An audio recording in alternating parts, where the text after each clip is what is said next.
Good evening, everyone. I'd like to call tonight's meeting to order. Today is Tuesday, August 13th, 2013. Looks like we're at 7:05 p.m. We have a board meeting followed by a committee of the whole meeting. First item is Pledge of Allegiance. I pledge allegiance to the flag of the United States of America and to the republic for which it stands, one nation, under God, indivisible, with liberty and justice for all.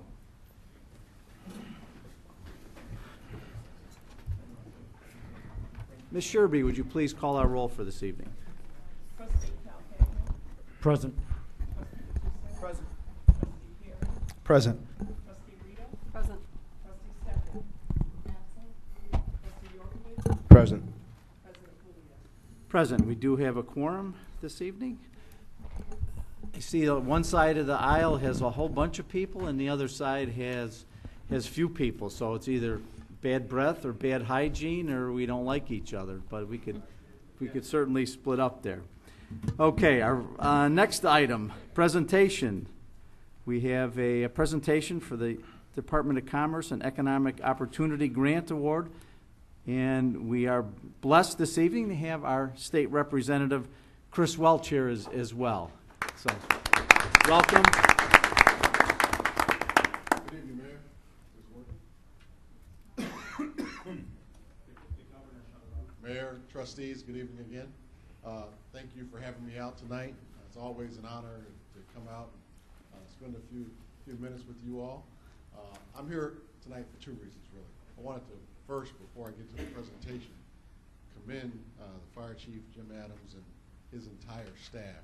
Mayor, yesterday you and Janet were in my office, and right after you left, we had a constituent come in, and after he sat down, he just passed out on us. We called 911.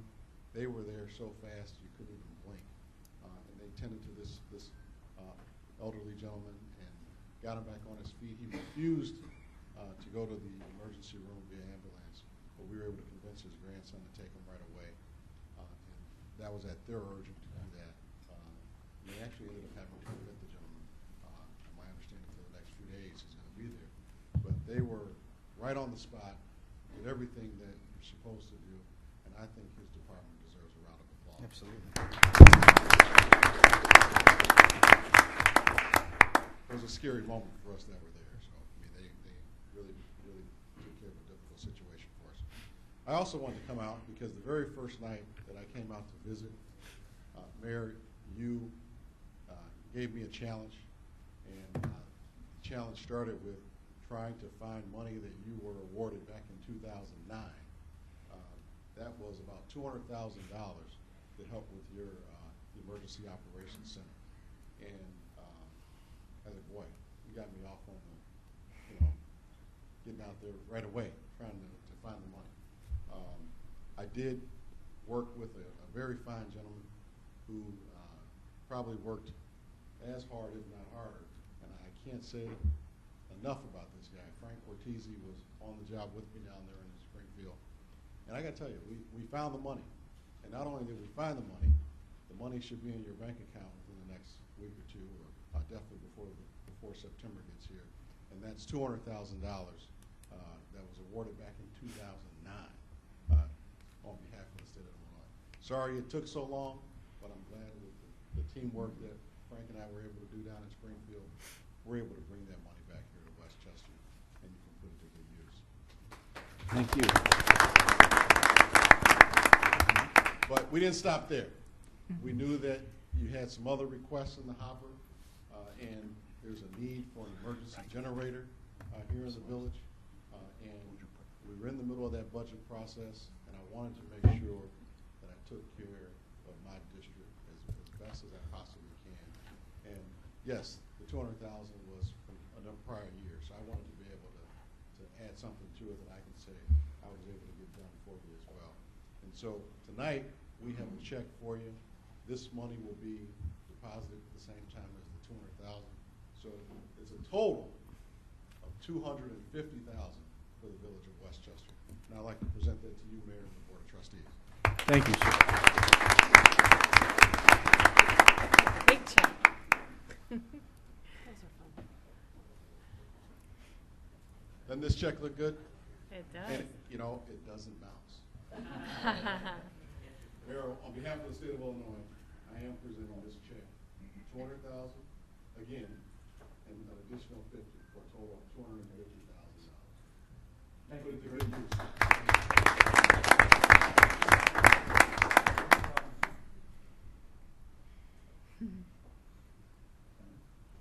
They're up here as well. You can stand next. Frank is our government liaison down in Springfield.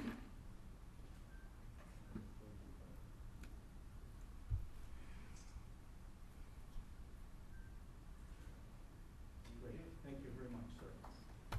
Thank you very much. Thank you. Again, this is hard work of our state representative and our lobbyists down in Springfield. This is going to be a wonderful addition. In fact, on our agenda tonight, we're looking at a microwave purchase to beam our information from our communication center to our Norcom affiliate who we've signed a contract with as well. So that money's going to be used for that too. I know we have some use also in the building for upgrading our fire alarms, and the generator's been a thing in my side for a number of years. I worked as a communications director for the village, and I'm having to run down the stairs in the old firehouse and making sure that the switch was thrown to make sure that the generator worked when the power was out. This building is not generated, and that's one of the things that we want to make sure that it's a heating and cooling center, and that the generator is going to be working here as well. So again, thank you very much. We're going to hang this in our lobby of our village hall. First I'll try to deposit it at Harris. I'm not sure if it's going to fit through the slot, but I'm going to give it a try. But we're certainly pleased to have your representation and all your colleagues in Springfield, because it's not just one person who does it, it's most of the people that you know and your colleagues in Springfield that get this to us as well. And I know Frank did a lot of work on that, and Matt O'Shea behind the scenes. Ann Williams, a colleague of ours as well, that I know she's worked hard as well. So again, thank you. Anything you need, contact us. All right, so thank you. Thank you. Thank you.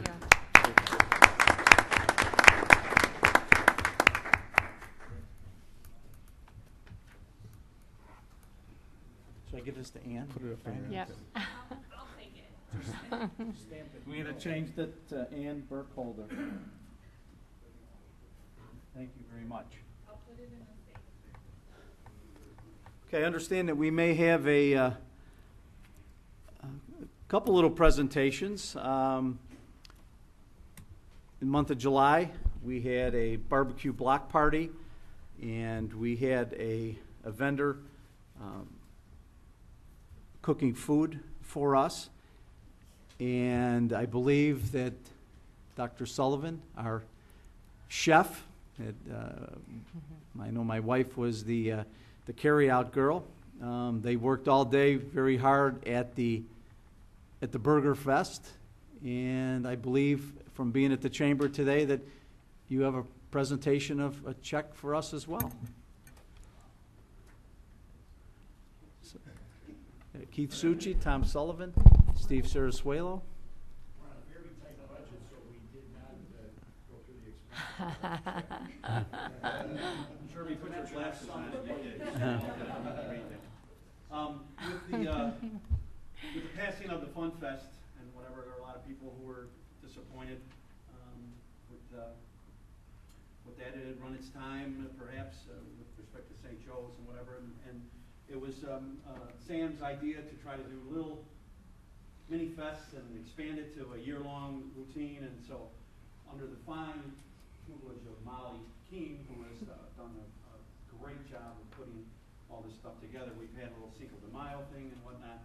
And then great collaboration with Gary Cassanders in the Park District, who were kind enough to utilize their area over there, along with the Bond Street, through this barbecue together. And for the vendors who were there, and some good foot traffic or whatever. So through Tom Lehner from Westchester Baseball, Art Neff a number of other people. All we did was throw it out on the couple communication vehicles.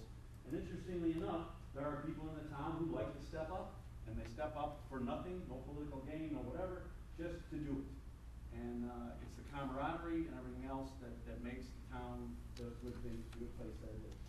So after expenses and everything else, we did use the WBI's card for a tax exempt to get some things.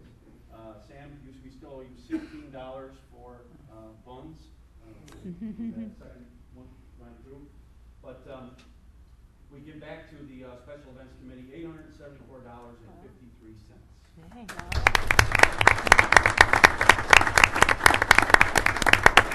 And the burgers were delicious. And Dr. Tucci and his wrecking crew put together a wonderful little beer and pop and water and whatever stand there, along with some other folks from the Park District. Joe Christopher's here. And again, it's just people stepping up and doing little things. So we had some good feedback. We're hoping to do something else in the fall, something for 9/11, and we'll just kind of keep the ball rolling and do it just to do it. So thanks. Chamber made $1,400 net of expenses for the beer, so we're happy to help out. So, great, and we'll be tapping on that for a sponsorship for our next one, so don't hold on to it too long. We actually passed that today, so the chamber will sponsor $4,000 for the fall festival at the fountain. Great. Thank you. Thank you very much, gentlemen. I see we have a couple of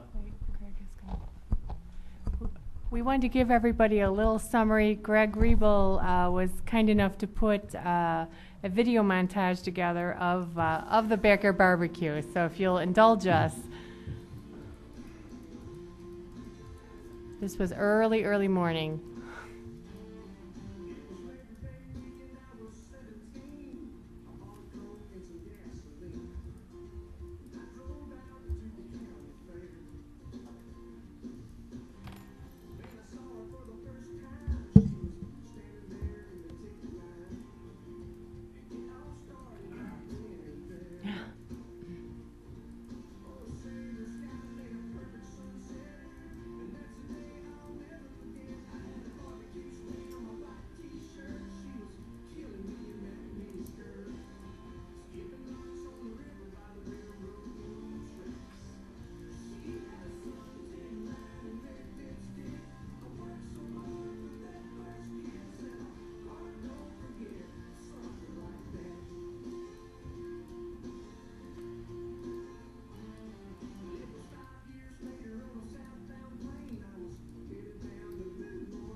But a nice hand for Greg, putting that together for us. Very nice. Thank you. That's what Westchester's all about. I see we have a few other people in the audience that of note. Joe Christopher, Park Commissioner, and Proviso Township Commissioner, and also Timothy Hinsdale from the Library Trustee, and Brian Cross, 209 Board, Vice President of 209. So, and also the infamous Peter Silvestri, Cook County Commissioner, former Mayor of Elmwood Park. Gentlemen, welcome, and welcome ladies as well. So, okay, item number 5. If there's no more presentations, we have public comments and questions. Anyone wishing to ask a question or make a comment, please step up to, good night, gentlemen. Step up to the podium.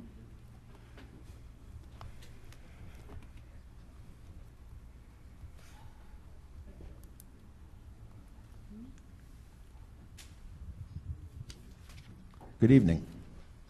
While I need no introduction, I will state for the record I am Timothy Hinsdale, a longtime village resident and local business owner. I am speaking tonight as a private citizen. I wish to comment and question item E on the consent agenda, the resolution approving and authorizing the execution of a license agreement between the Village of Westchester and Wright Advertising Corporation for the installation and maintenance of benches. I have reviewed the agreement and I find it unacceptable. It is too favorable to Wright. First, it gives Wright an exclusive contract to erect advertising benches. Second, the initial term is 5 years with an automatic extension for 2 more. That's a total of 7. I think that's too much. Third, it allows fees to be waived. There should be no provision for waiving fees.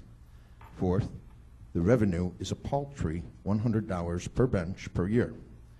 You are selling out the beauty of Westchester for a measly $100. I thought you were the beautification president. Fifth, and this is the most important of all, on page 44 of the packet, if you'll show that, Greg, item 6, type of advertising. The content, type, and pricing of the advertising shall be at the sole discretion of Wright.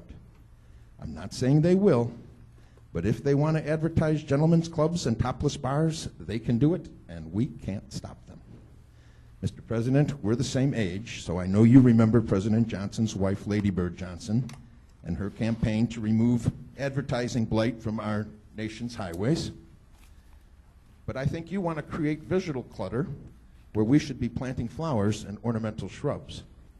Is there really a lack of seating at bus stops that we need additional seating? I don't think so. I don't begrudge Mr. Petrelli and his business, but he should take it to where it is needed and wanted. Drive down Roosevelt into Broadview and Maywood. There are at least a dozen SR22 insurance ads on Wright's benches. Drive down Fifth Avenue in Maywood and you can see more. There are scores of SR22 benches everywhere. I am suspicious of this deal. There is so little in it for Westchester, it makes me suspect of what is really going on that we can't see at this time. What is the quid pro quo? What are we getting out of this for giving up the beauty of our village? What is the backroom deal? Is it land? I'm going to keep looking until I find out. Mr. President and trustees, please do not sell out Westchester. Thank you.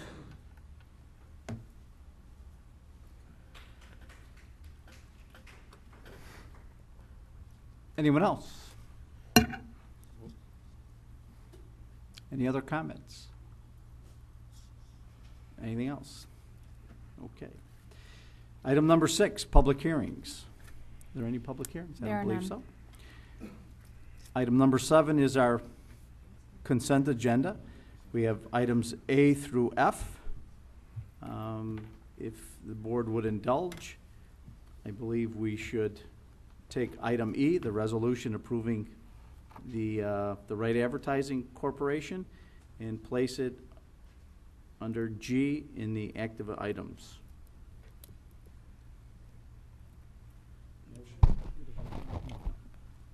So moved. We good? We don't need a motion don't on need a that, but motion. if there's a consensus, we can move it. Okay, all right. Okay, we removed item E. Does anybody else need something else pulled off? No? If not, Sherby, is there a motion and a second to approve items A, B, C, D, and F as in Frank? So moved. Second. Tom and Paul? Shirley, please call the roll. Trustee Calcagno. Aye. Trustee Gattuso. Aye. Trustee Perry. Aye. Trustee Rita. Aye. Trustee Yorkovich. Aye. President Kulia. Aye. Motion carries. Under item 8 on the active agenda, first is the ordinance waiving the competitive bidding and authorization for the purchase of a 2014 Ford F-250 pickup truck through the State of Illinois Central Management System Joint Purchase System from Bob Riding's Fleet Sales in the amount of $29,290. Motion by? Have a motion? So moved. Paul, any second? Second.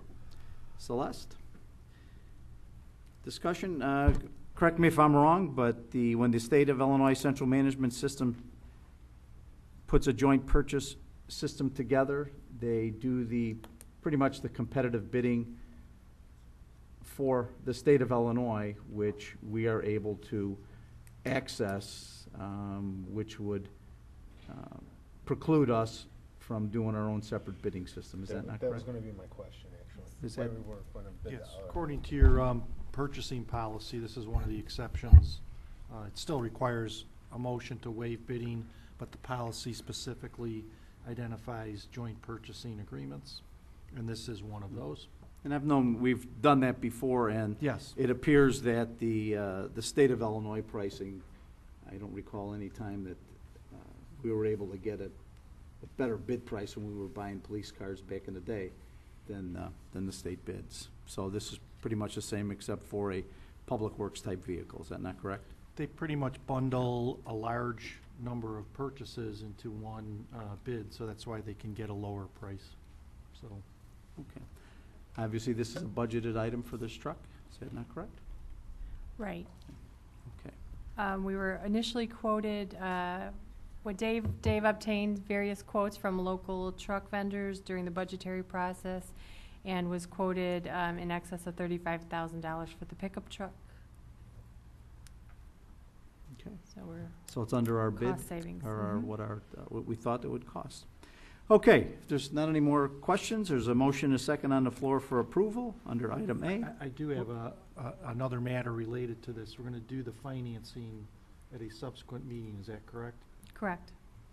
The trucks, once ordered, I believe, Dave, correct me if I'm wrong, the pickup truck has an estimated 2-month delivery time, and the dump truck has an estimated 3-month delivery time. So we're looking at October for the pickup. I'm sorry, did you tell me December for the dump truck? December for the dump truck, yes. So once, we're not able to finance those until we have estimated delivery time, so we'll bring that up at a later time. Right, and we're going to do that through PNC, is my understanding. You got a favorable interest rate quote on a lease purchase for both of these vehicles, items A and B. Right, we So- were quoted, had we had delivery today of 2.18%, and we did budget during the budget of a 3-year payment plan. 5 years at 3%, so we have done better than budgeted as well on the financing. What was that, 2.8%? 2.18. 2.18. Mhm. So everyone should remember that this is going to come up again for the financing in a subsequent meeting, so. Okay, are there any questions regarding item number A? If not, Shirley, please call the roll. Trustee Calcagno. Aye. Trustee Gattuso. Aye. Trustee Perry. Aye. Trustee Rita. Aye. Trustee Yorkovich. Aye. President Kulia. Aye, motion carries. Item number B, ordinance waiving a competitive bidding and authorizing purchase of a 2014 International 5-yard dump truck through the State of Illinois Central Management System Joint Purchase System from Prairie International Trucks in the amount of $101,145. Similar situation. Motion by, for approval? So moved. Second. Paul? Who was the second? Frank? And ditto, the same comments regarding the financing will come up at a later meeting. Any other questions? This came out, what was our costs on this? Our budgeted amount was $115,000, and Dave was able to get a quote of $101,145 through CMS. Okay, anything else? If not, Shirley, please call the roll. Trustee Gattuso. Aye. Trustee Perry? Aye. Trustee Rita? Aye. Trustee Yorkovich? Aye. Trustee Calhoun? Aye. President Julian? Aye, motion carries. Item number C, ordinance waiving the competitive bidding and authorizing the purchase and installation of a microwave communication device from MapleNet Wireless in the amount of $40,731.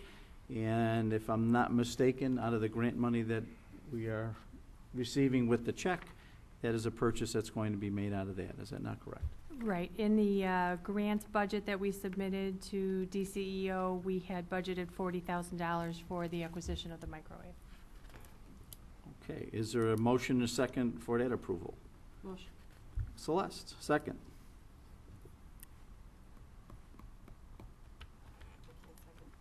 Second. I'll make the second.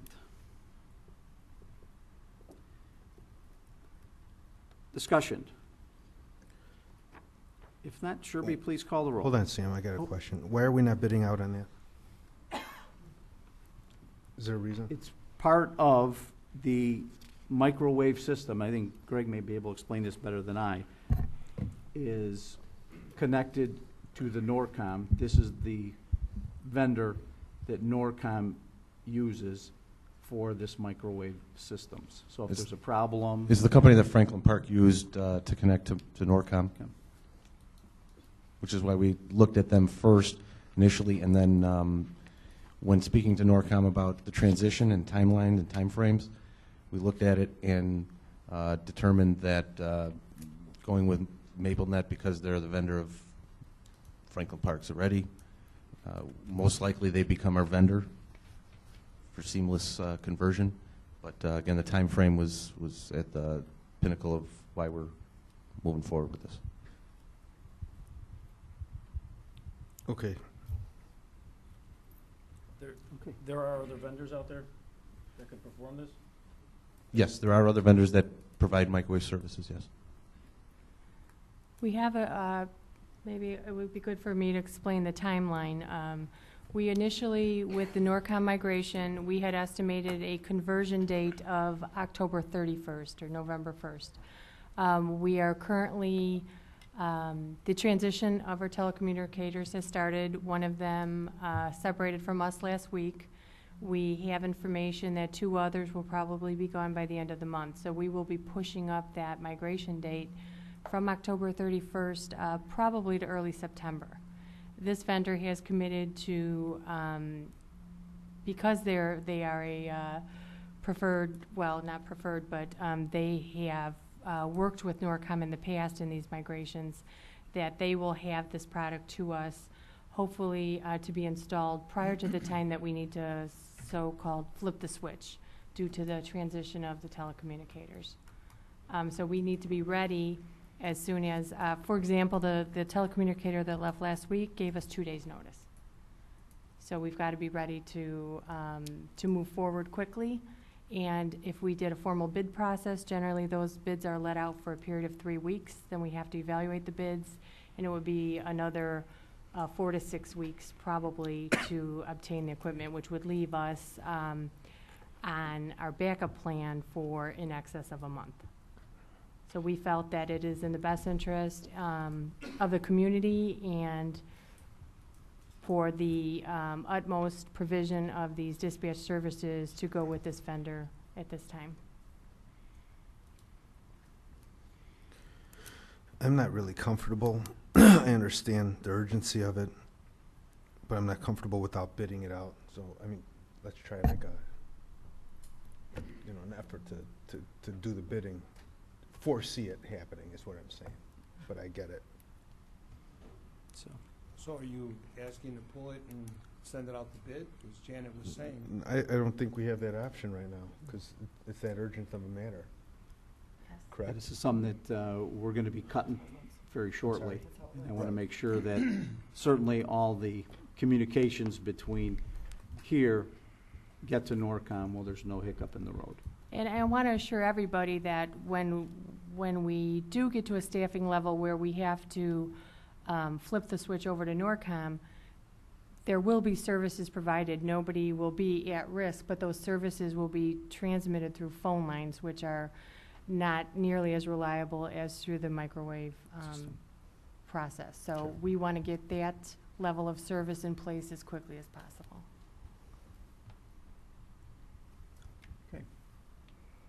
Just one more food for thought. As we all know, I was against that move in NORCOM and everywhere else.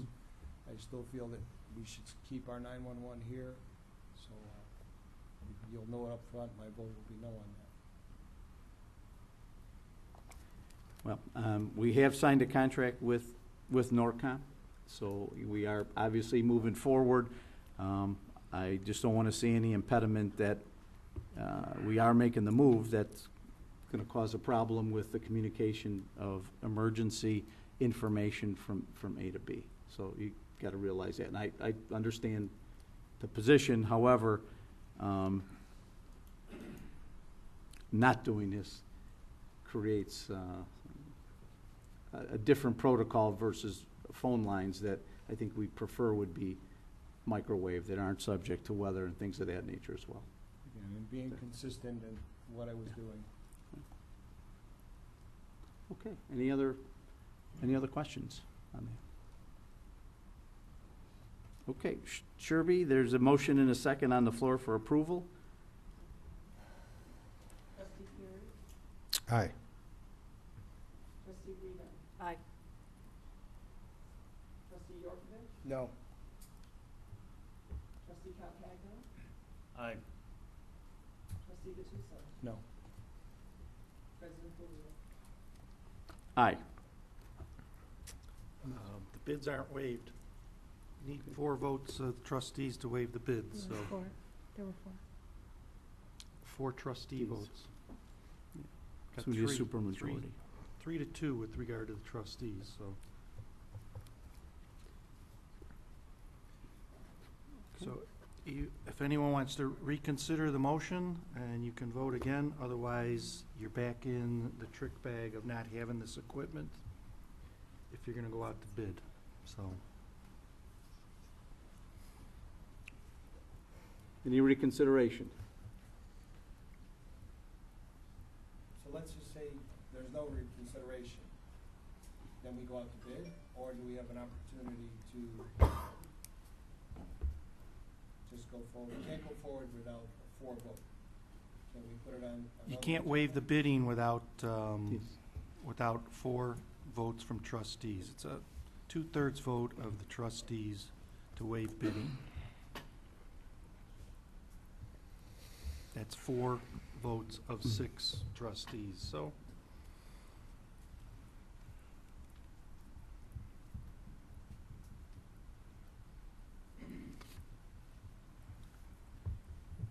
I mean, the situation is, the contract's been signed, so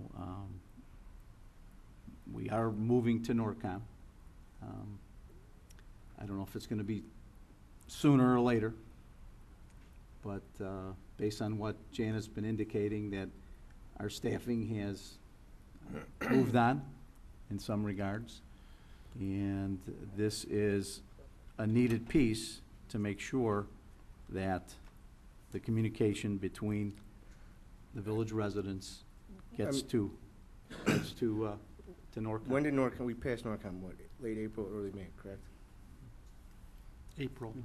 April, it was I around mean, budget time. Right after Late we April. passed it, why didn't we think about going out to bid for this? Oh, right. Why did we wait till now to do it? That was my point. We were waiting for the protocol from NORCOM to make sure that we had the right equipment and But we knew we needed this thing, so we should've just went out to bid right then and there, knowing that we were going to NORCOM anyways. What's to stop NORCOM from, something else coming up again and putting us in the trick bag again and catching us last minute where we're put in a position where we have to do it like this? I mean, I agree with them, this Where was we're in it. budgeted in the overall cost summary, and we actually had budgeted the microwave dish for $50,000.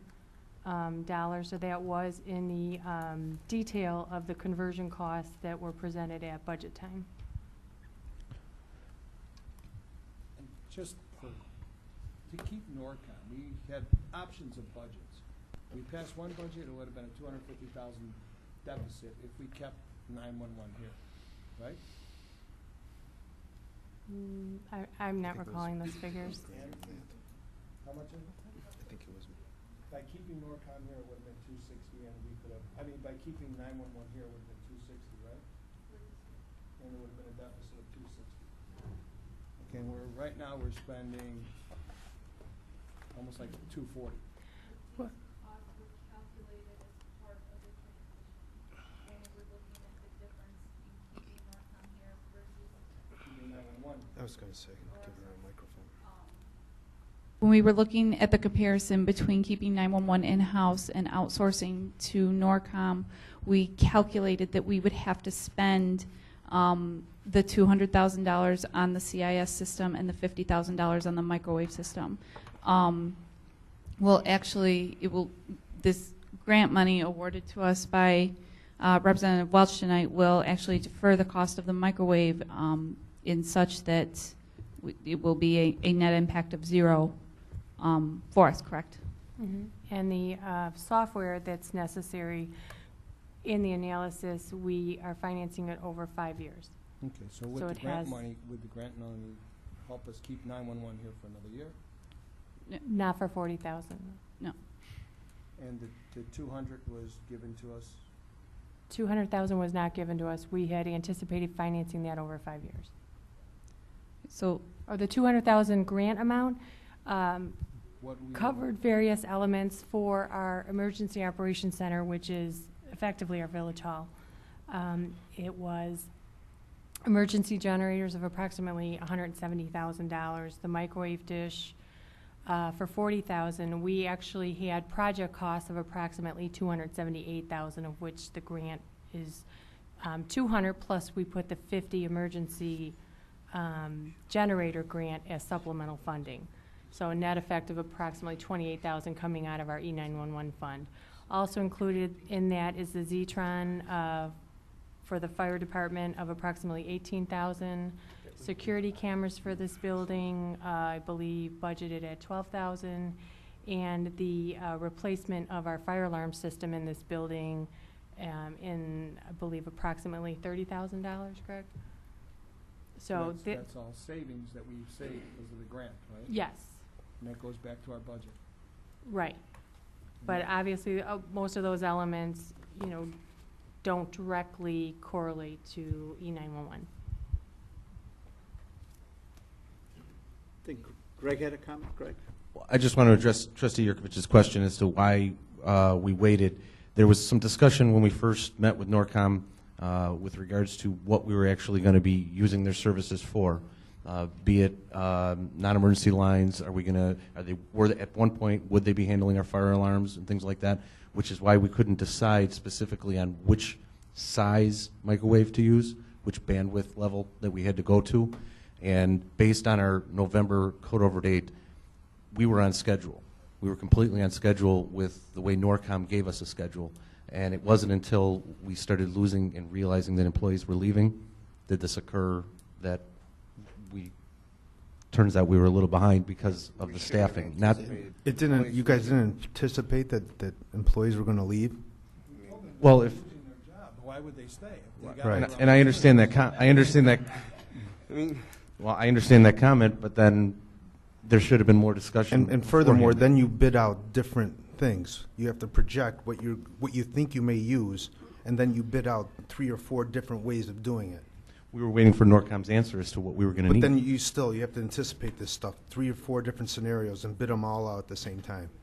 If one company's bidding out for $40,000, then there's other things that could be bid out at the same time, so we're covered. Not only the 40, we have another 199,000. Yeah, I'm going to have a problem with that one. That too. So, I mean, we have a bunch of stuff on here, and like I said, I'm just following what I thought. I don't think it was a good move. I still don't think it's a good move, but unfortunately, we're at a pass right now that we are entering into agreement. If we do sit here and stay in on our ethics about not doing it, then what happens? We're stuck. We are stuck, really, that, guess what? We wait, and as I said before, we told them they're losing their jobs, they're all leaving. Man 911. What do we do? That's the whole problem we have. What do we do? We're faced with a decision to make tonight with this to say, literally, your back's up against the wall, you have to say yes to it. I really have a problem saying yes to it because I didn't like it from the get-go. And Yeah. this is one of the reasons why. But we're looking at this is a purchase of a piece of equipment. The issue of going or coming has already passed. So, and I understand that. The equipment we could still buy here too, Stan, you know what I'm saying? Like I said, we could still. Yeah, but I'm saying that we've already signed an agreement with Norcom. So the move and the transition is in place. They've offered our employees employment, not only at their facility, but some of the other facilities that they have. So are our And it- employees leaving now because of Norcom's offer? Are we losing? No. No, none of them, to my knowledge, availed themselves of that opportunity to do that. So they're all finding employment elsewhere. But again, this is for a purchase of equipment to put us in the best position to get the information from here to there via microwave versus underground landlines. I mean, If that's, we were gonna buy a microwave regardless, if it stayed here or went there, we'd still get a microwave. we would be doing that as well. So, again, is there any reconsideration? If not, we're gonna move on. Nope. I'm sorry. Okay. I can't. Okay. In my past experience with companies closing, there's always been a severance package offered at certain time frames. Did we offer that to them where that's why we didn't expect them to leave early? Right, we have a memorandum of understanding which was on the agenda, I believe, 2 meetings ago, Mike, or was it last meeting, where they are getting Several meetings ago. severance pay depending on how long they stay. So, did we expect them to go this early? Not necessarily. Could we prevent that? No. But again, we're probably going to be switching over, no matter what, by mid-September. So if we do not have the microwave dish, then any 911 call that is placed will be transferred via a phone line to Norcom. And that's how the calls will be handled until such time that we can then bid and get quotes for a microwave, which will probably be 2-3 months down the road. Why is it that long? Wait, why are we Why is it- waiting 2 or 3 Because months? the bid process, if by the time we generate a bid, put the specifics together, publish that bid, we have to give them 3 months to respond, then we You have have to to give them analyze 3 months the to bid. respond? I mean, 3 weeks to respond. We have to evaluate those bids, bring it back before the board for approval of the bid, and then order the equipment, which this vendor is going to rush it for us. It would be 3 to 4 weeks. We have no guarantee that any alternate vendor would be able to deliver it in that And this timeframe. all could have done right as we did the vote for It could have Norcom, been. so. I don't believe so, because we did not have the technical specifics from Norcom until recently. But then you bid multiple different bids. You take all the case scenarios in, and that's how you When did we get progress. what we needed from Norcom? You know that? Greg? When we finally discussed exactly what we were going to be transferring over, so maybe the last week of July, we had the meeting. Yes. And I asked them, are we on track for this conversion? And we were. Like I said, yes, I understand what Trustee Perry's saying about different scenarios. Excuse me, but based on the fact that I needed some clarification from them as to what we were going to be using this microwave for, and then they kept coming back, what are we going to be doing and how are we going to transfer our calls over? So we were back and forth with them to determine they couldn't give us an answer as to what even to bid out. And I understand you're saying they could put 3 bids out. You could put 10 bids out. You could put 20 bids out. Okay, I guess my question was, what would I be putting a bid out on? Whatever you could foresee happening, any case scenario, just so that we're not in this kind of a trick bag here. And I understand. Go ahead. And just going back to just the microwave, we knew we needed a microwave whether it was here or there. So we all knew about the microwave. Here, no. If we stayed here, we wouldn't need a microwave. We wouldn't need a No, the microwave is to transmit our information and connect to them directly, as opposed to putting in, you know, the hardware here. They have hardware over there that we're connecting to in their network. There's voice, data, and potentially video that'll go over this microwave from one place to the other. Not the microwave. The microwave is for connectivity between 2 points. It's basically just a wired connection without the wire. And because of the distance we're going to be going up on our tower here, we'll be going up on the tower in Norfolk.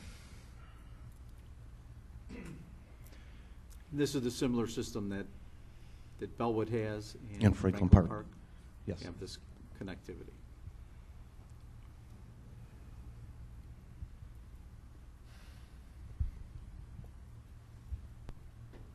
Any change, or are we moving on? Once the microwave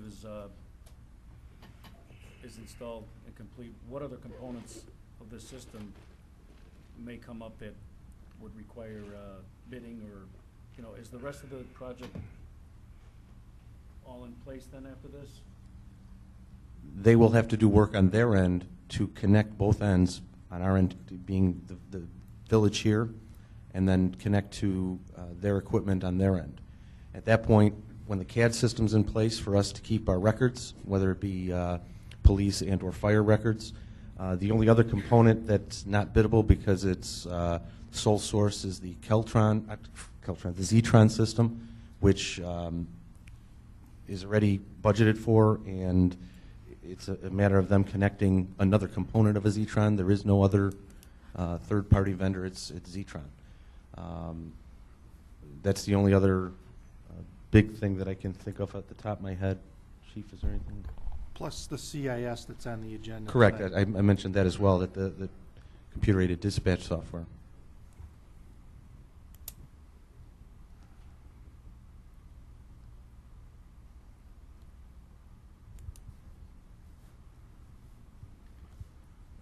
So there's no other costs, Greg, that you know that are going to be associated with this? Well, no costs that are going to Costs? require a bid. I mean, will there be costs? I'm trying to think into my head here. You know, we're going to end up putting T1 lines in, but again, that's going to be AT&T, sole source provider. That it's a phone line charge, but that's a 90-day process. That's going to be a backup system. It's not going to be our primary because they don't like that because of the phone line issues.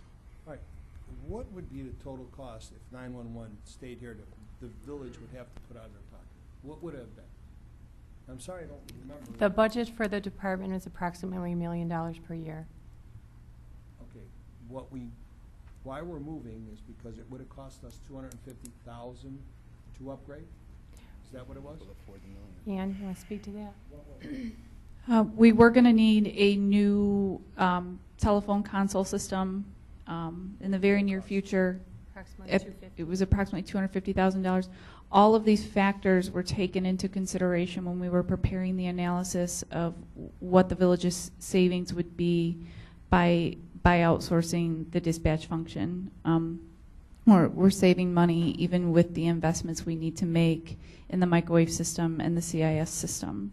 So this was all available in the comparative data supplied to the board this spring. Right, and the analysis of the outsourcing, we can't say that just, oh, if we didn't have to buy the microwave, that'd be $40,000 saved this year. The analysis accounted for the operation of the system over a 5-year time period initially, and we estimated, I believe, and correct me if I'm wrong, a $1.2 million cost savings over the next 5 fiscal years. And strictly, most of that was budget, was payroll, right? Correct. Approximately 70% of the budget was payroll. And that's basically almost everything in our village is payroll. Is payroll. That's the average for basically any government. Your payroll costs, because it's a service industry, are going to be 65 to 75% with salary and benefits. So it fits the line of what we have all the way around. Even if it stayed here, it still stayed in the proper thing. It's still service that we were providing. Well, if we can provide the same level of service for a lesser cost, then it is in the best interest of the use of our tax dollars to outsource that function. As a non-home rule community, we have very limited financial resources, and we can't generate new sources of revenue without referendum. So to achieve a savings of $250,000 approximately per fiscal year allows us to provide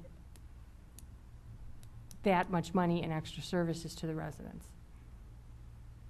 You know, our 911, it's very critical, obviously. 911 services are, nobody's going to argue that, how important they are.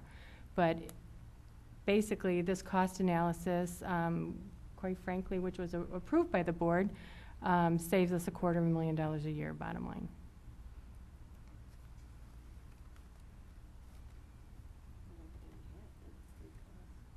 That's including all the components we're talking about Right. with the contract. Yes, all these costs were built into that cost analysis as startup costs.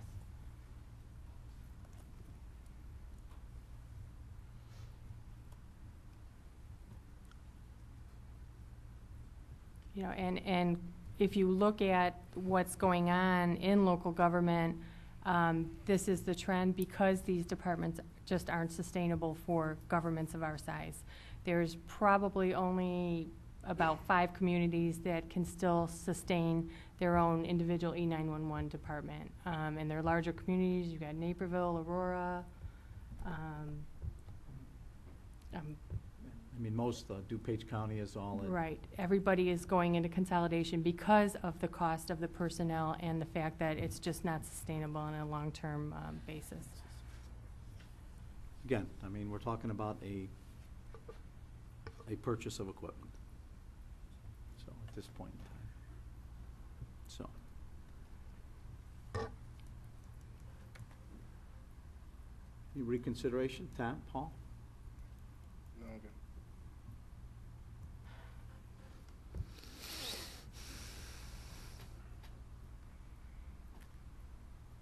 What effect does it have on anything for our 911 calls at this point in time?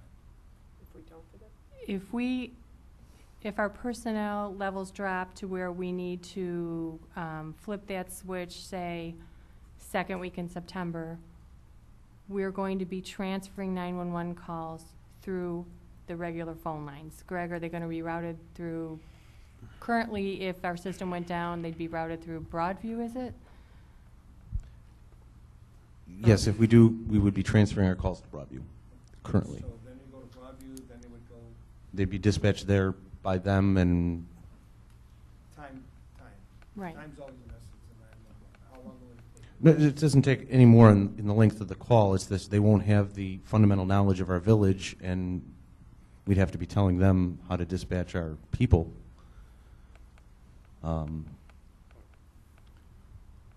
This whole, So that takes longer for our people. Well, we're gonna have to, Right. NORCOM's gonna have to learn the fundamental knowledge of the village anyways. Exactly, they will, but we won't be initially, we wouldn't transfer it to them. If we don't have somebody show up for work and we're going to be placing officers that have minimal training, and I'm not saying that they're not trained, but to place an officer in there for each shift continuing on for a period of time, that's the decision that, right. And This the is about- computer-aided dispatch that is the next item on the list, we've been in communication with them, and although it would be 3 to 4 weeks for installation of the microwave, in the interim, they need to take all of our data and convert it. This contract with CIS is not optional. This is NORCOM's vendor. We have to go into a contract with them. There is no option for that one. And during the next 3 to 4 weeks, they would be taking every piece of data to convert all of our records and getting it set up so that once the microwave is installed, then they can go live with it as soon as we're ready. So again, if we go to a formal bid, we're pushing the process out probably another 2 months. Yes, I had some experience at Willow when we went to the same company. And data conversion is costly, as you can see. but if it's not done correctly, then you're not gonna have the right information, and especially with our CAD system where we can add different bits of information that we've been there before, weapons involved, TTY people that need hearing impaired things, little entries that the dispatch, via either information they glean from the call or that they got from the police department, officers who handled the call, can be uploaded into those records management systems, so there's a complete picture as possible in, when the call comes in, that it's running through the CAD, picking up any data for, certainly officer safety would be the top one, but that gets into that. Having two potentially different CAD vendors does not work. They're talking two different languages. It's like a Macintosh and a Windows. So you have to have one vendor that's doing the CIS, and if that is the system of choice that all the other 5 or 6 communities that are using the services of Norcom have, then that's the one, in my opinion, that you should have. You're not going to have, you're going to have the finger pointing. When something goes wrong, oh, it's not this, it's that, it's this, it's that, and back and forth. When you have one vendor of choice that's doing that, they've been doing it for a number of years accurately, we're just adding into the game. It's like joining NIPUS and then buying into the equipment. So, Paulie. Sam, can you, if it's not allowable, I would ask you, maybe we can get a 5-minute recess to think about this for 1 second and reconvene and talk about this. Is that okay, Mike? You can always take a recess if you vote to go into recess. Somebody want to? I'll make Chair that motion call if for a someone motion? would like to second. Take a I'll second. 5-minute recess to, clear the air a little bit and sit down and think about that and then come right back out and you may call the vote at that point. Okay, unless you want to finish the other items and then take a recess as we get down? Let's just take this recess Recess. right now, go through it Okay. right now and then come right back and then we can fly through the All right, recess. well, is there a motion and a second to recess for a few minutes? For 5 minutes. 5 So minutes. move. I make the motion. I second. Paul and And Frank. Frank. Roll call, please. Aye. Aye. Aye. Aye. Aye. All right, 5 minutes. Stand in recess. 8:02. I need to go to the washroom.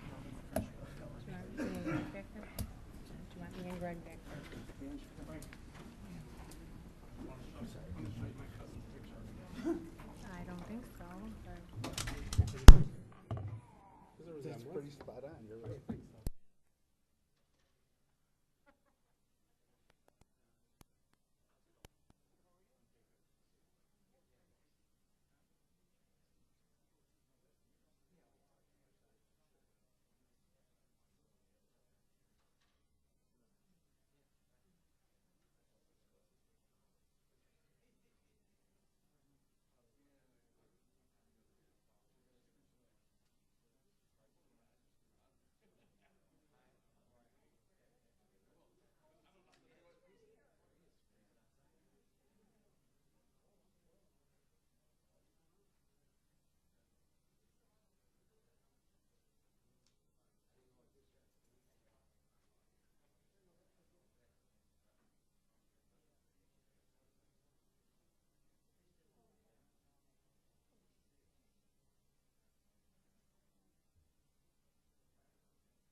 Oy, oy, oy. I hear you. Need some Jack in here. Hello, John. How are you? Welcome to, Has he been here the whole time? No, he's stuck in a little late. is your meeting over? Oh my gosh. We didn't get through the pledge in 20 minutes. So, Hey, 5-minute recess. Everybody leaves. no. Oh, I thought everybody was leaving. Where's Sol? Oh, there's Celestine.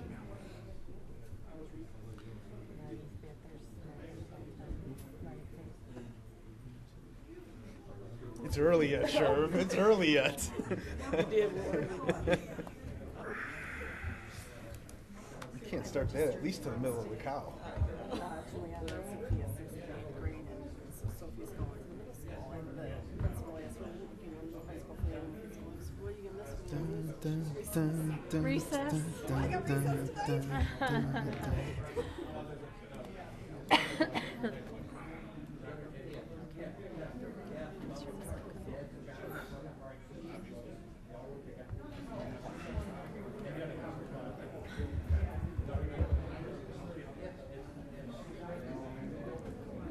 Right.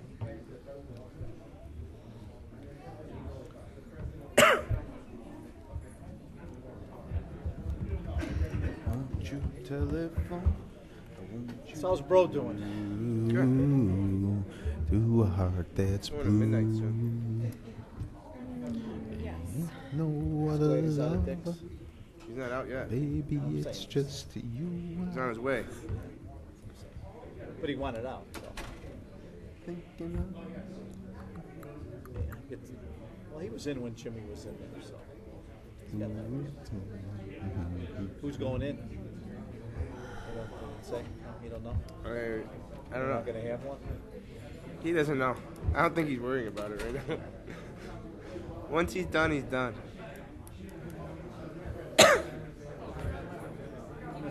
You know what? You should call the roll. That's what I was going to do. I was going to do that.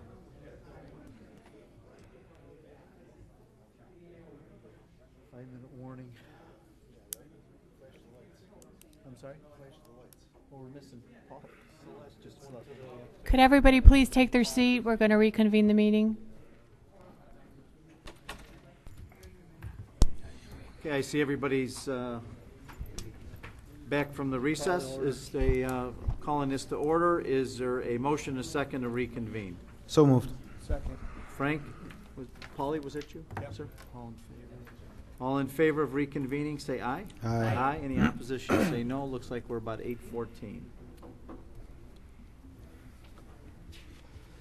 Okay.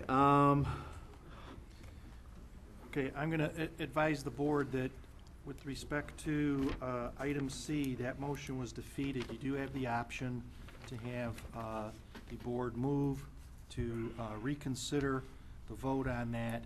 You're required to vote on the motion to reconsider. Depending on how that goes, you would then approach the main question again. Motion to reconsider. Okay, there's a motion on the table by Paul to reconsider. Is there a second? Second. Ms. Angelo? Yes. Roll call, please. Trustee Carpagna. Aye. Trustee Gutierrez. Aye. Trustee Perry. Aye. Trustee Rita. Aye. Trustee Wilson. Aye. President Julia. Aye, motion carries to reconsider the question. All right, the question. You need another motion and a second on item C, ordinance waiving competitive bidding and authorizing the purchase and installation of a microwave communications device from MapleNet Wireless in the amount of $40,731. So this, So moved. Read Celeste. Celeste And I'll second Celeste. and Paul. Is there any additional discussion on it? Just one. Sir? You know, in the 5-minute in the 5-minute recess, just thinking and going over everything that was presented to us tonight. Even though I do oppose moving to NORCOM, but I'm also worried and concerned about the safety of our residents. And that's more important than whatever decision. The board made a decision a while back. It was 4-2. I was against it. 4 votes were for it. But at this point in time, the residents are more important than whatever little thing I have in mind about keeping the department. I think the department was well-served here, did a fantastic job, but I still have to worry about the 17,000 people that live in this town, and that's one of the reasons why. So if you want to call the vote, if anybody else would like to mention anything. If there's any commentary, sure. I'd like to hear all the comments, if there's anything. Is there any other comments from the board? I second trustee Gattuso's thoughts, but also, I mean, I was a little concerned with the way it was. I mean, I like to go see out to bid, but I understand it wasn't, so I'm okay. Any other comments? If not, Sherby, please call the roll again. Trustee Calhoun. Aye. Trustee Gattuso. Aye. Trustee Perry. Aye. Trustee Rita. Aye. Trustee York. Aye. President Blumer. Aye, motion carries. Thank you. Okay, item number D, which we touched on just briefly, but that's also an ordinance waiving the competitive bidding and authorization to purchase the computer-aided dispatch system and records management system from Computer Information Systems Incorporated in the amount of $199,695. Is there a motion and a second for that as well? So moved. Motion by Paul, second by, Second. I'm sorry, Angelo? Any discussion on that? I know we touched on it briefly regarding that as well. And just Go ahead. so I understand, this is the only vendor or that we can use for this, so there would be really no competitive bidding. That is correct. My understanding of that as well. Greg, that you can confirm that's a sole source? It was brought up by Lieutenant O'Hagan in our meetings several times as to whether or not our current CAD vendor could be used by Norcom.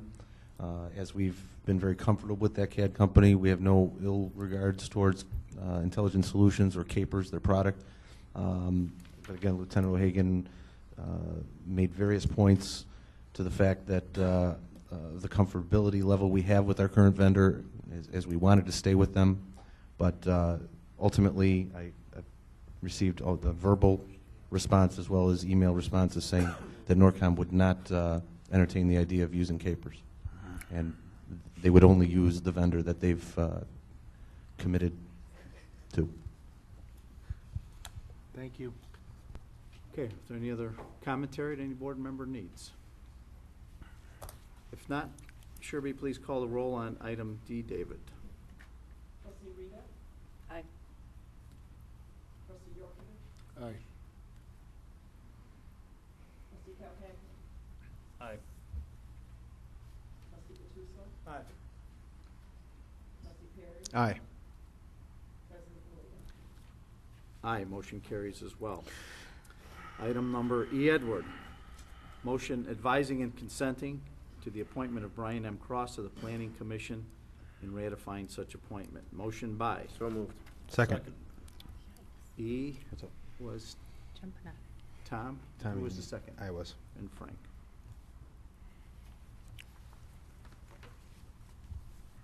Any discussion? If not, roll call, please. Trustee York. Aye. Trustee Calhoun. Aye.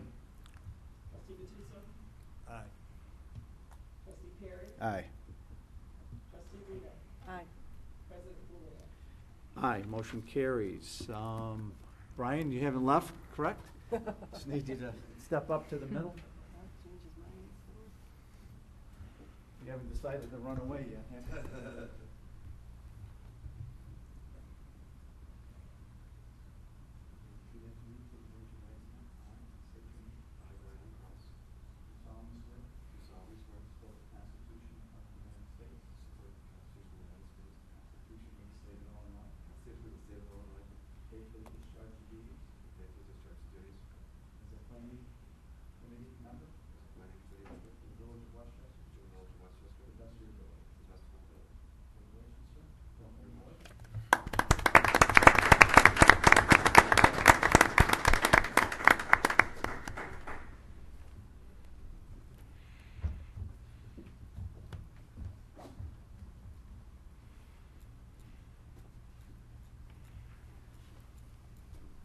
Melissa, now you could get pretty close to having your quorum with Brian as well.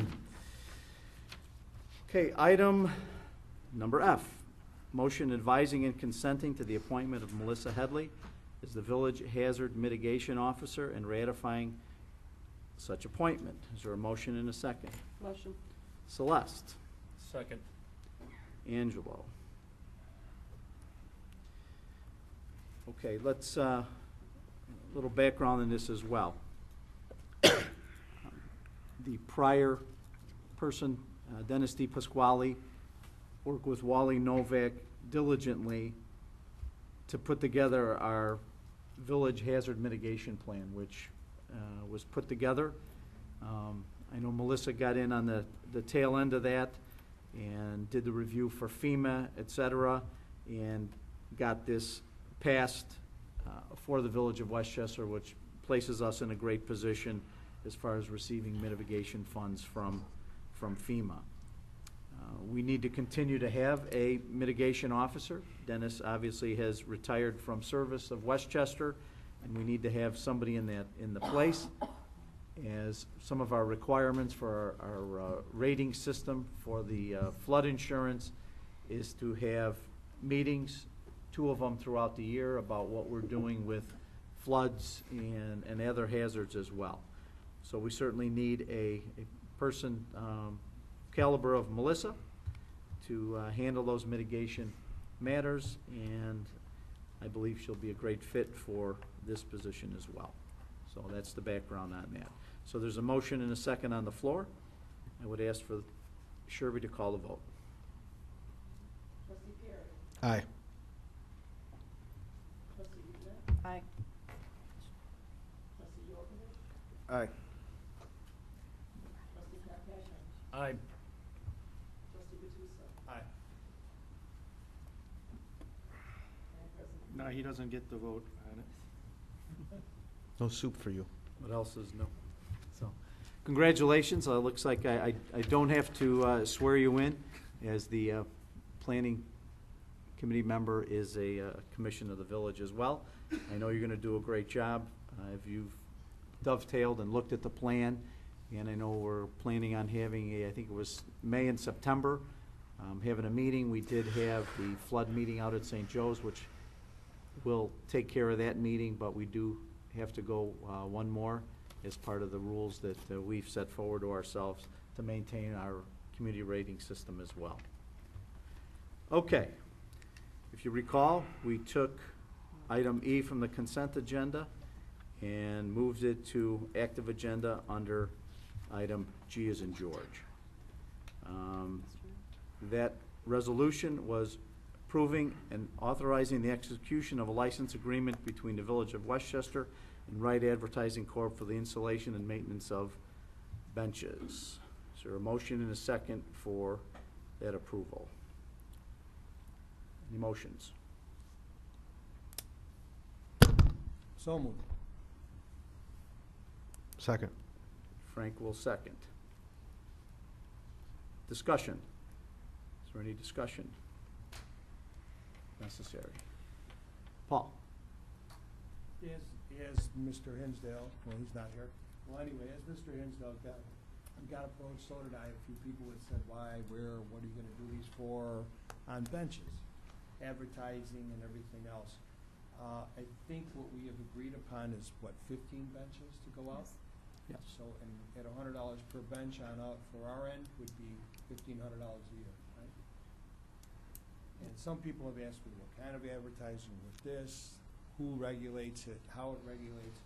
And we always, said, well, look at all these other benches that have nothing on them or advertise here. So I've been approached by some people to say, they're not really in favor of it. And we also said that we would put these next to the bus stops, if I'm not mistaken. Is that right? Next to That's the correct. three shelters that are there Right. now. So, I mean, there's a couple issues. Some residents love it, some residents hate it. As far as advertising on it, again, whether it's Joe's Place, Paul's Place, or us as the Village of Westchester, a nice place to live, to advertise on there. It's revenue. It is revenue for us. Do I feel it's the biggest thing that we should do?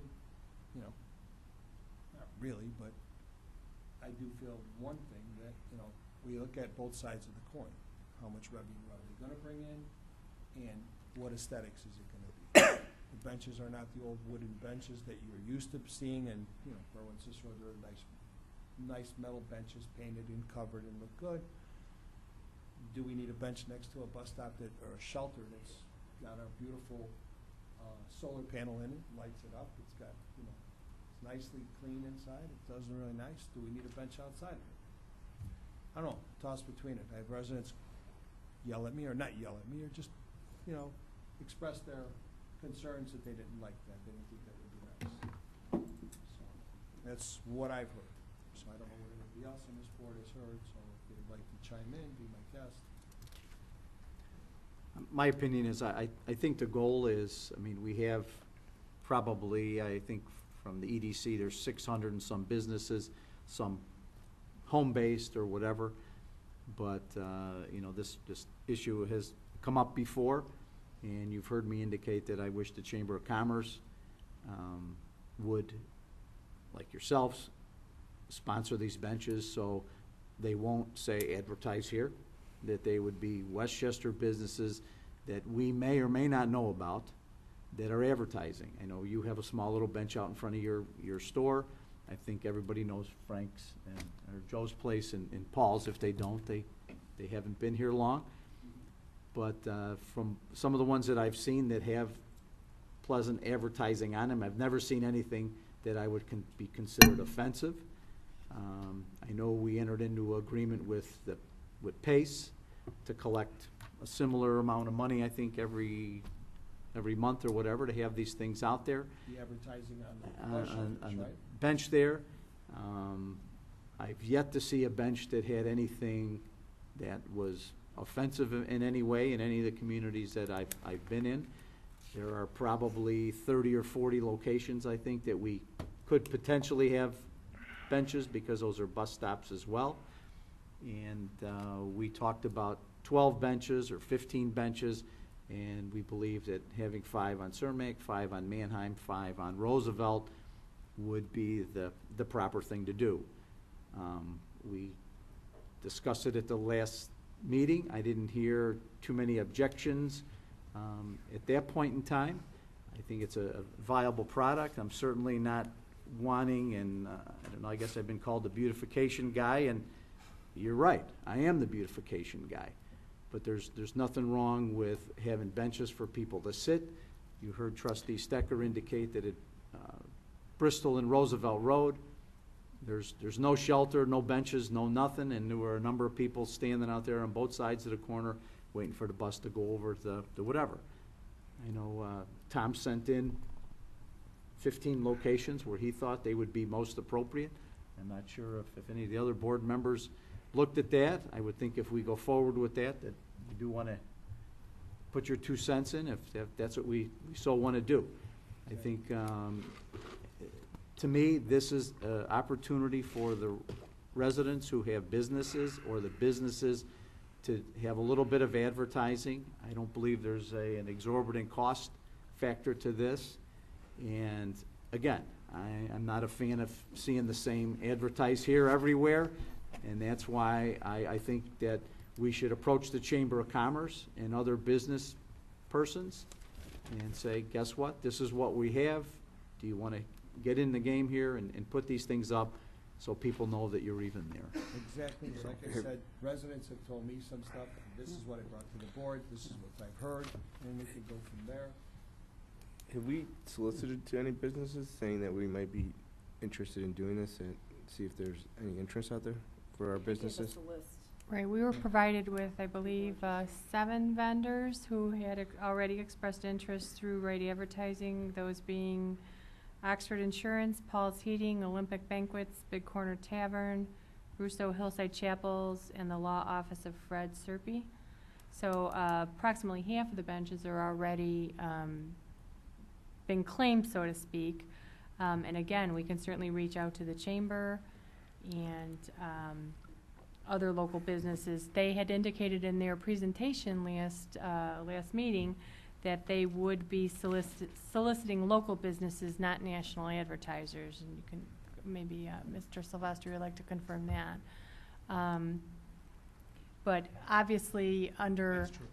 Okay, thank you. Under the terms of the contract, there is a morals clause, and I believe maybe you could speak to the concern about these SR22 type benches you see in a lot of places, and what control we would have over which vendors were advertising on our benches.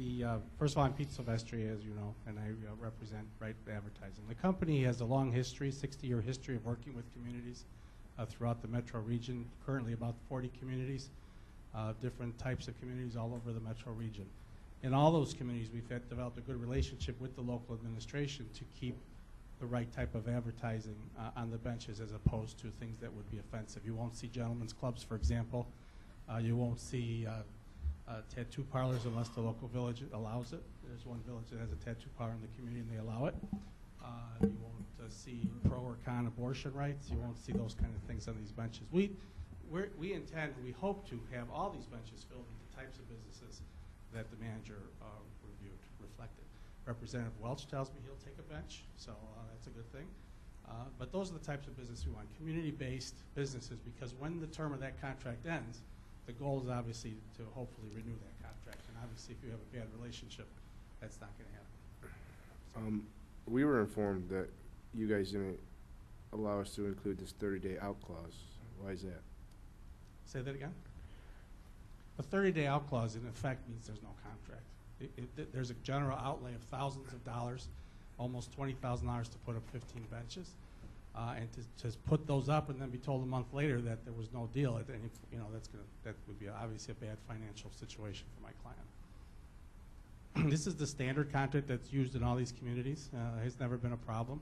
The mayor was assured, as well as the manager, that if a bench goes up and it becomes a problem for some reason, it gets moved, or it just doesn't, the advertising gets removed or the actual bench gets removed. We want to work with the community, and I think that's really the key to the success of this. It should help your businesses, it should help your community. Any type of change, and I know this from my own experiences, any type of changes obviously just draw some pro and con. These benches look very nice with bushes around them and flowers around them. If the beautification committee wants to do that, that's fine. But you see my point. I mean, this is why. Does that answer your question, trustee? Yep.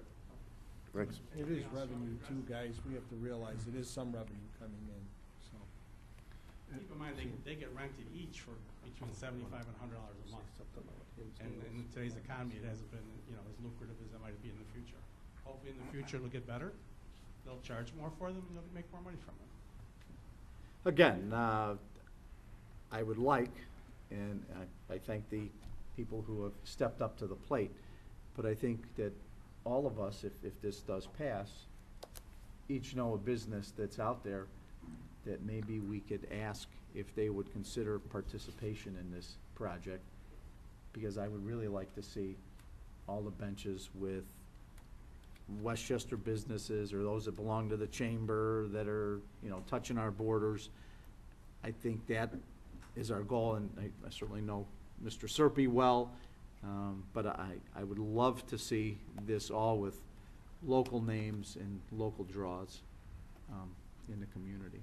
So, Michael, you had a comment? Yes, Trustee Yurkovich brought up the point about the 30-day termination. It's my understanding that the contract will not be entered into if that provision's in there. So this vote should be taken with that clause that I added taken out. I'd like to address several other items that a gentleman referred to during public comment. He said there was a 2-year automatic extension. Well, the word automatic is in the agreement, but it also provides for either party to provide notice to the other side that they do not want to extend, and all you have to do is provide that written notice within 120 days of the termination, and you have a 5-year agreement. It's not a 7-year agreement. Secondly, and Mr. Silvestri spoke to this slightly, but didn't mention the obvious. We, as a governmental body, cannot censor. When you have these types of contracts with a private entity, the private entity can determine what message is on the bench, but we cannot. So we don't want certain things on there.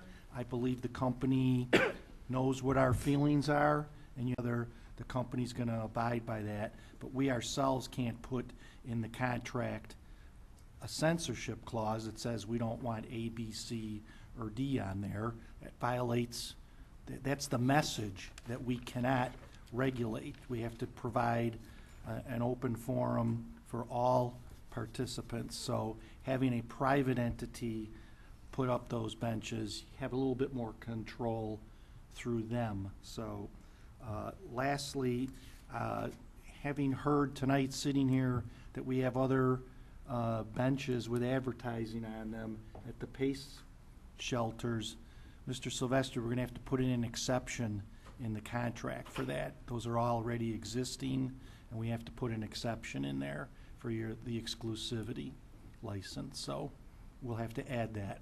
Okay? Is that agreeable? You're saying that your agreement with the PACE vendor currently is that exclusive? ads on there. But it's not exclusive. Pardon me? You can put these benches next to those shelters. Is that what you're saying? No, your provision says that you're the sole advertising benching facility in the community, and you're not currently. So we have to recognize that PACE has benches there. Right. So we'll have to put language in there to reflect that. Absolutely. Okay. Does the board have any other questions on this issue? Okay. There's a motion and a second on the floor. Sherby, call the roll. Aye. Aye. Aye. Aye. Aye. Aye. Motion carries. Thank you, everyone. Item number 9, our manager's report. Okay, Janet. do have a few things to talk about tonight. First of all, in the audience is Mr. John Carpino, who I am pleased to announce has accepted our offer of employment as our new police chief. John will be sworn in at the next board meeting and will assume his duties on September 1st. So I want everybody to welcome John.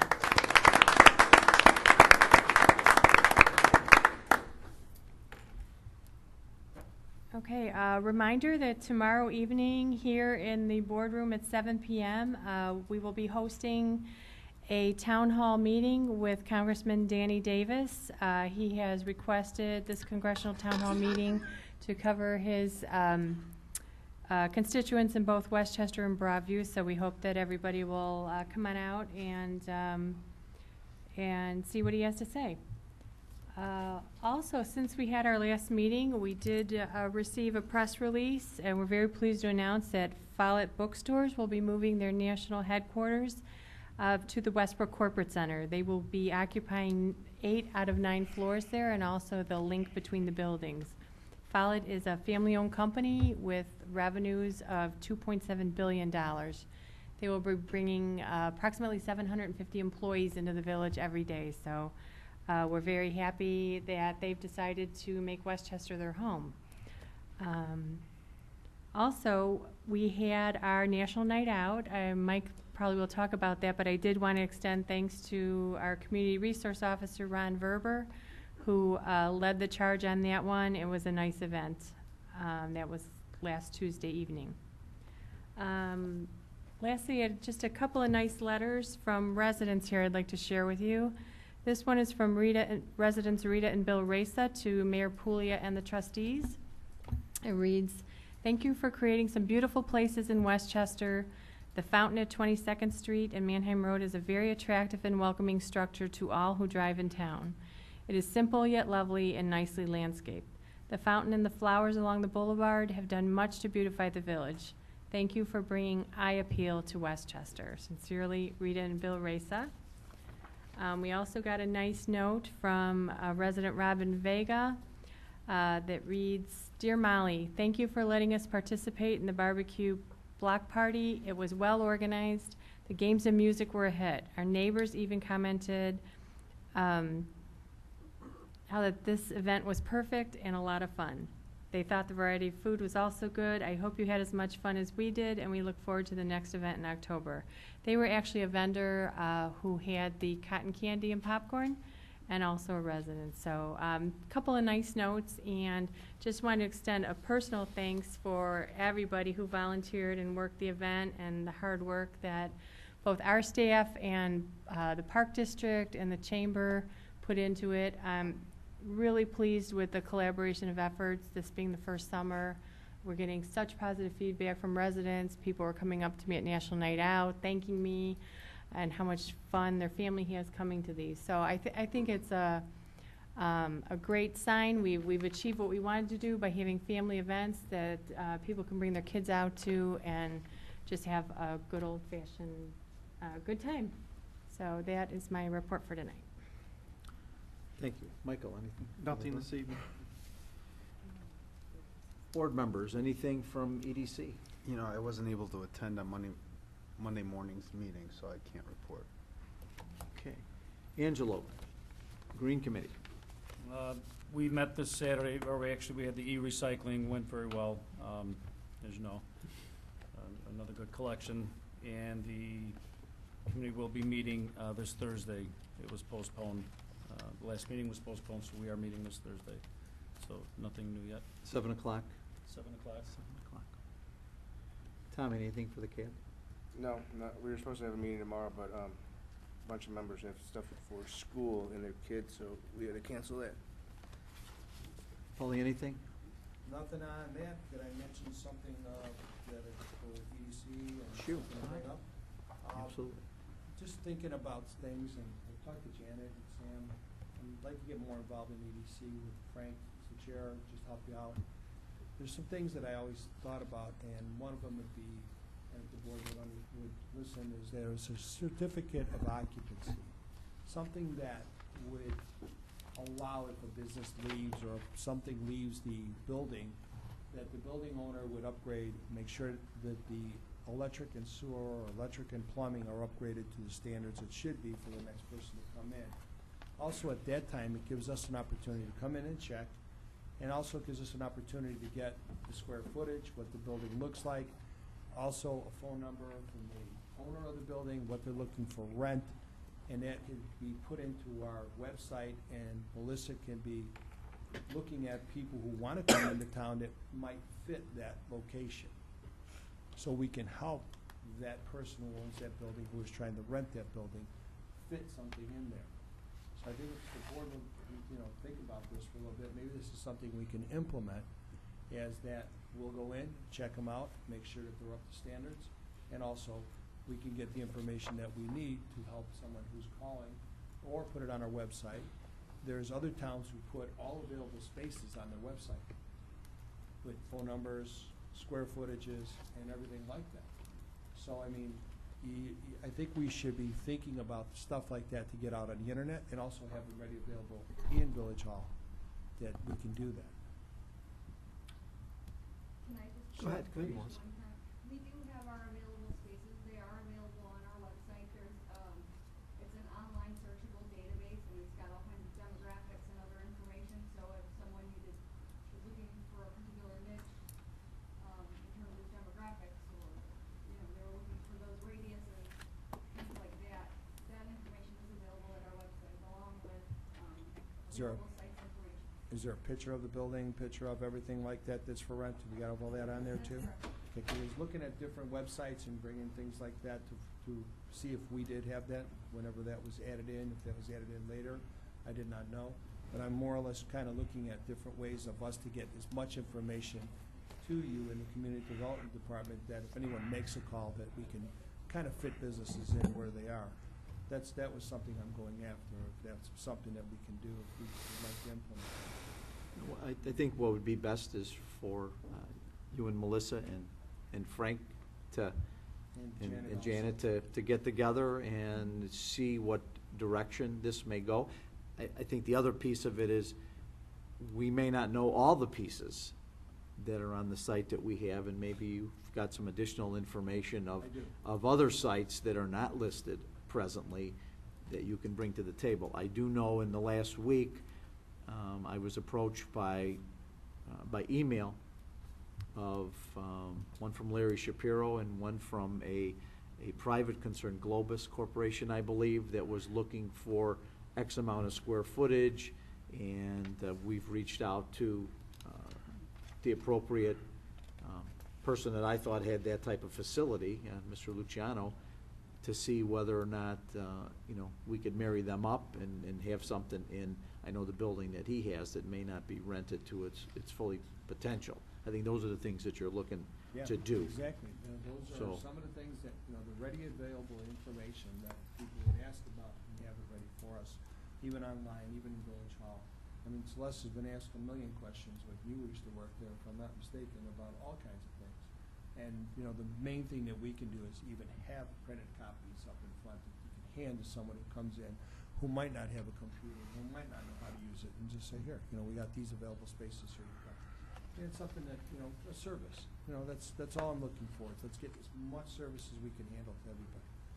Paul, are you looking for like a certificate of compliance like we do with Similar. homes? To sell your Similar, home, yes. you need to be in compliance, so the business is the same? Similar to a home inspection. We'll do the business inspection so we can make sure, because a lot of times what happens is, and I'll speak just as a business owner, you walk into a building and it needs to be upgraded. So that costs you another $10,000 or $5,000 to upgrade it. And what happens is they'll trade off rent for upgrading and things like that. Sometimes it makes a deal breaker. It doesn't work. It doesn't work. In these times, everybody's tight with money, so every little dollar should be spent in the proper way. Do I spend it in upgrading your building, which I have to leave behind, or do I spend it in putting something in there that I can use as a service to make money with? You know what I'm saying? So those are the things that I'm looking at. It gives us a better advantage, and it gives the potential business owner a better advantage of trying to come in and not spend as much money. And that's something I think we should really look into. And that's what I'd like to ask the board, if that's something we can continue. I'd love to continue that way, serve more with Frank on the EDC and start helping in that way. Because I do feel that if we do not look into TIFs very hard in this village and other things like that, that we're really getting, we're behind the curve. So I really would like to push it up or step it up with Melissa, Janet, Frank, and just say, come on, let's really move on this, come to the board with all different kinds of, things. Like I said, the business surveys here, we're gonna look at that tonight. That's a good thing too. But also I think TIF is the biggest thing that we really need to look at. All right? One more thing. We talked about Melissa being the flood mitigation person, okay? And something just to throw it out in the air. And the property for St. Joe's.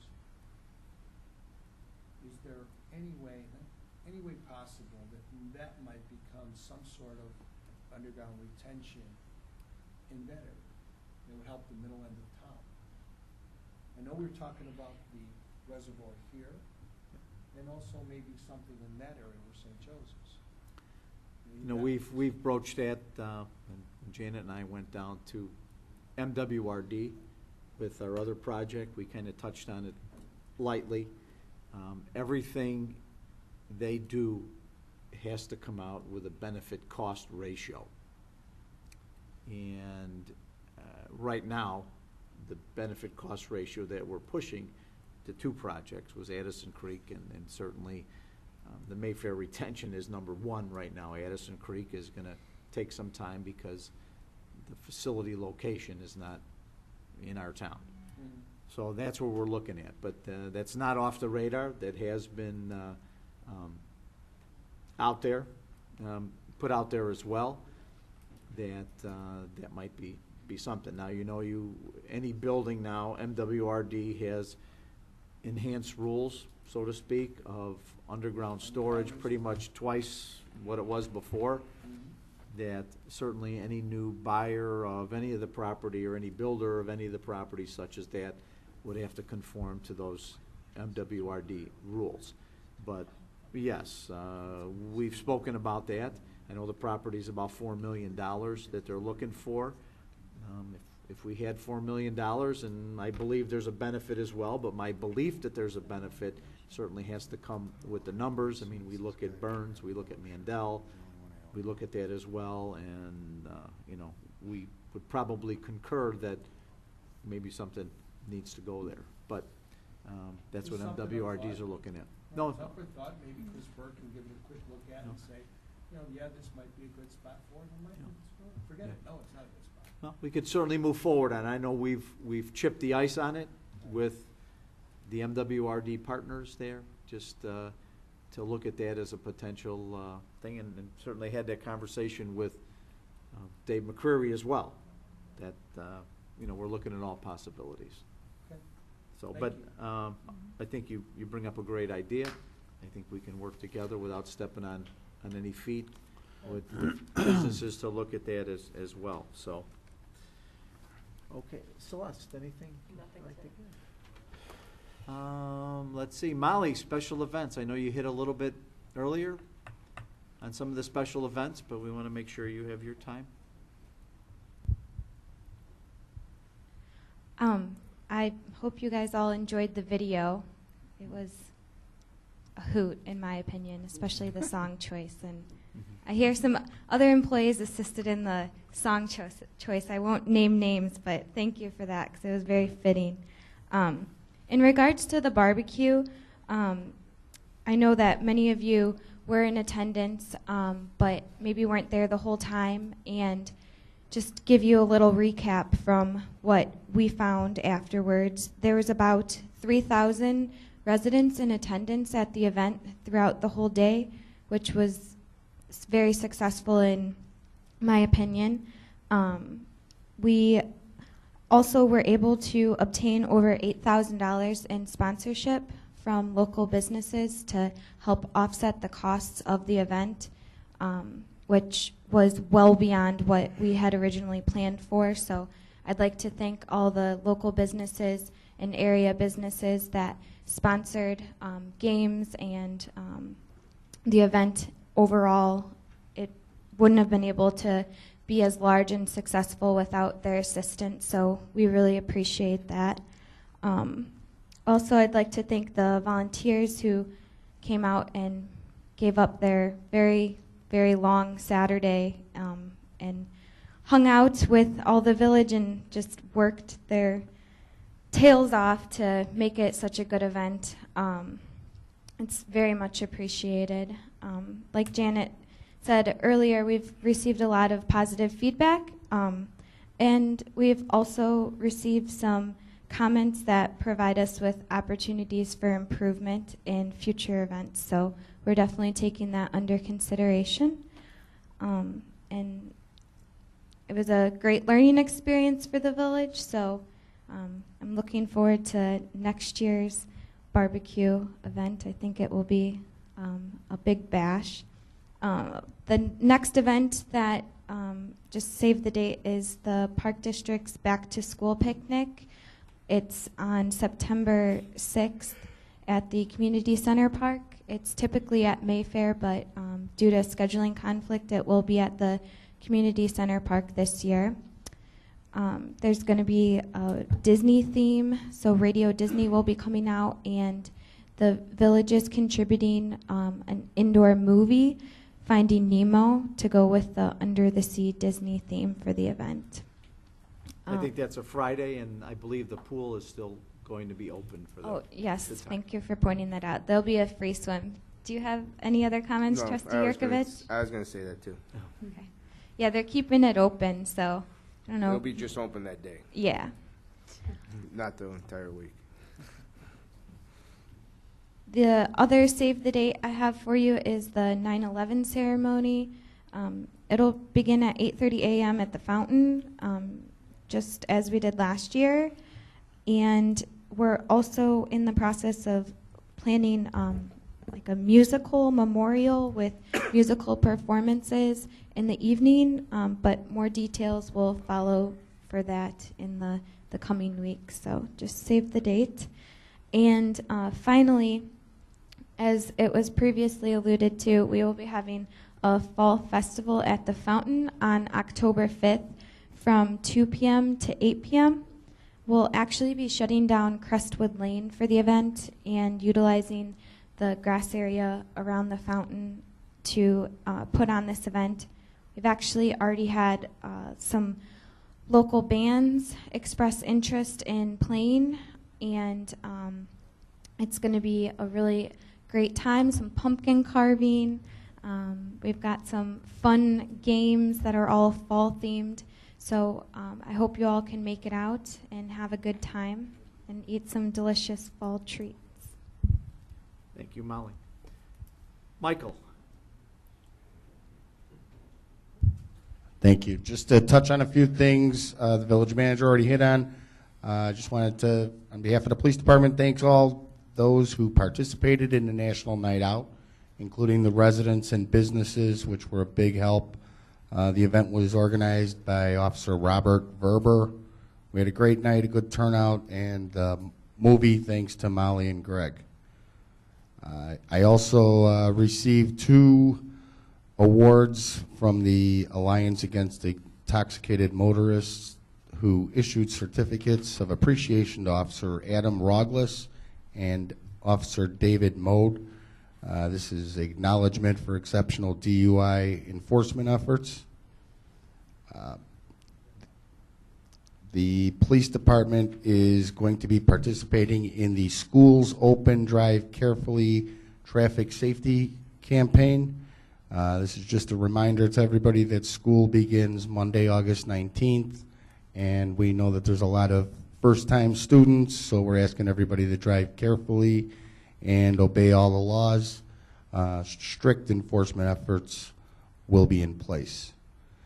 And then, of course, finally, on behalf of the members of the Westchester Police Department, we welcome the appointment of Chief John Carpino at the Westchester Police Department and look forward to working with him after his appointment August 27th. So, Thank you, Mike. Jim. Just want to thank all the residents that did come out for the Western Barbecue and extend our sincere appreciation for supporting the local 4851 with their corn. I did have some corn, which was actually outstanding, I must say. Also, actually, the fire department will be out, I believe, on Roosevelt and Manheim this Friday, collecting for MDA, muscular dystrophy. So if you see us, throw out your extra change to fill the boot.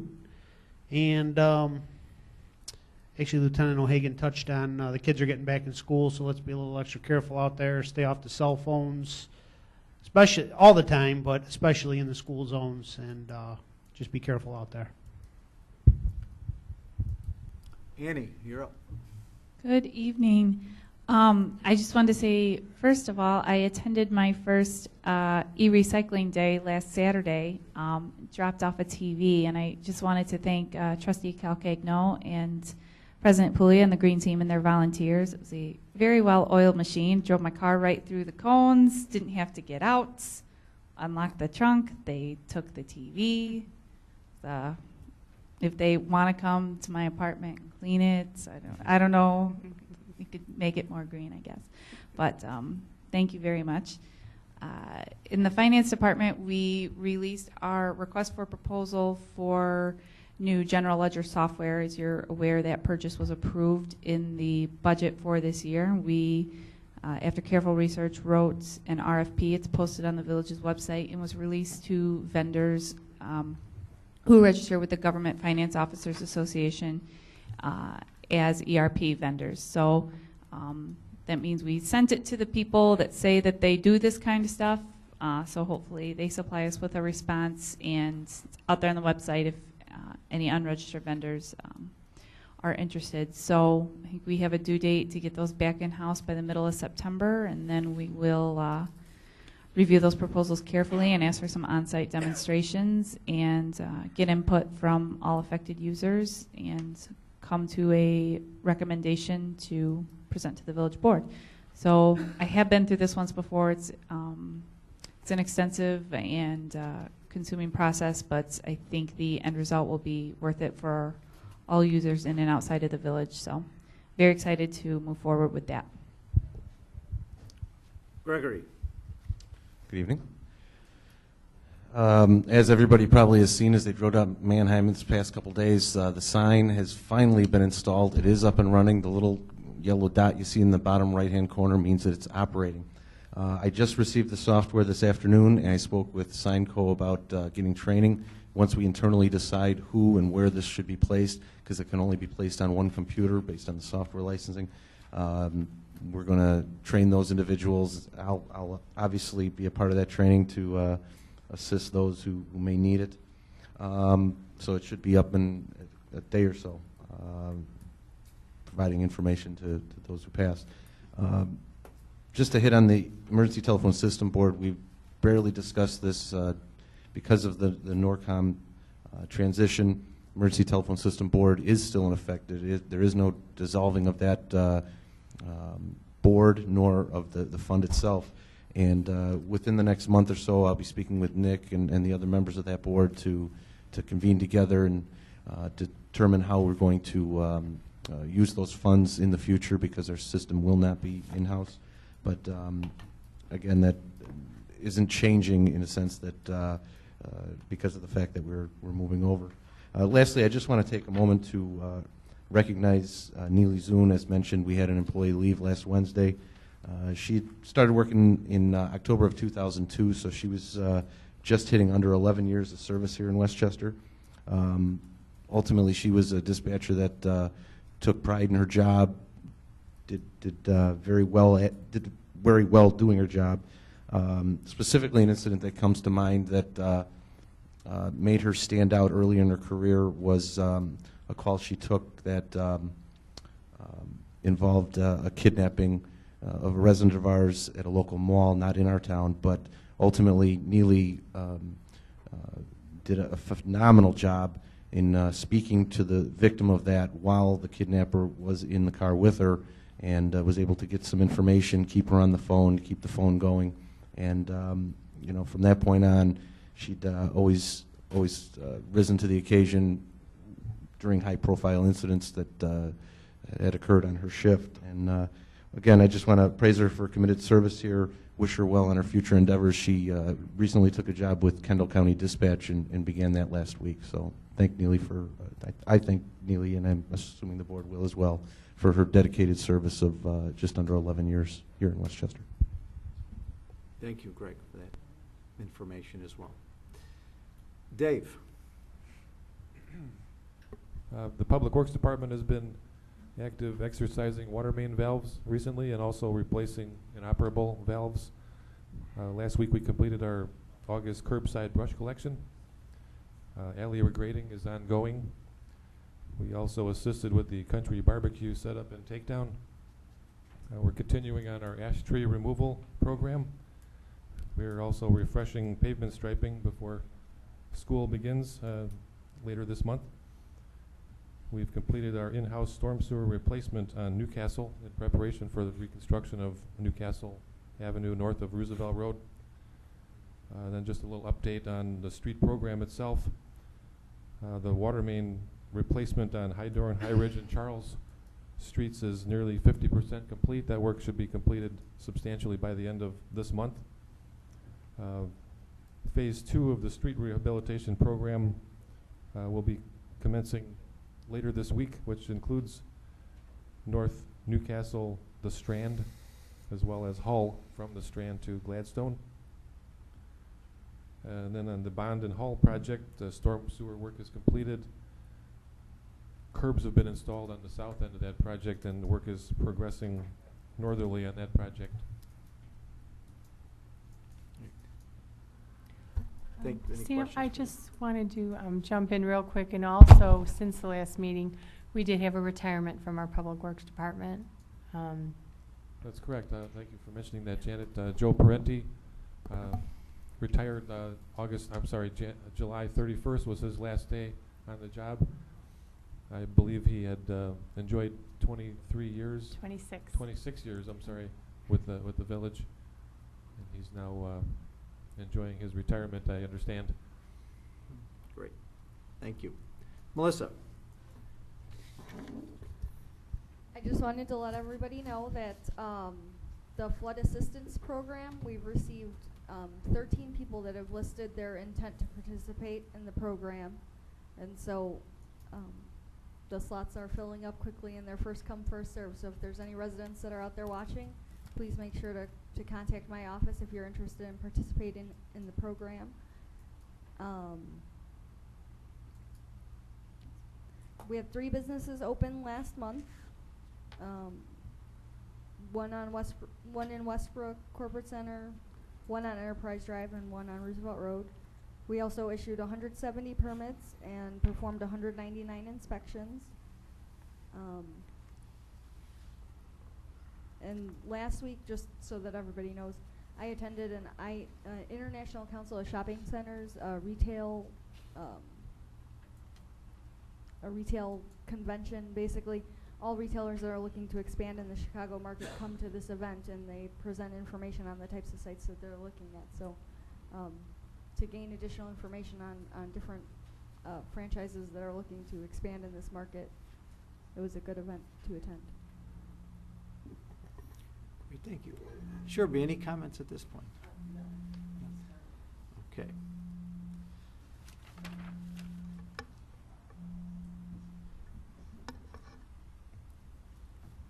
Okay, President's report. I think we said enough for tonight. So, item 13, executive session. Oh my God, that's a first. Wait a minute. What? Hold on. What? Under 5 Ilix 122C1, appointment, employment, compensation, discipline, performance, or dismissal of specific employees of the public body. We're going to handle that after the cow? Yes. I mean, if you want, I can, but I... Wait a minute. We got enough in the... Oh, we're on the over already. Doesn't matter. Yeah. You're past That's that. good. I think everybody said it well. I think we're doing a great job, and we're moving forward, and I thank everybody for the conversation that we had in our consent and active agenda. I mean, consensus is what we try to do here. So I want to thank everybody. Okay. Yeah, motion to adjourn our board meeting. Don't move. Second. Tom and Frank, all those in favor? Aye. Aye. We stand adjourned. We'll go right into committee of the whole.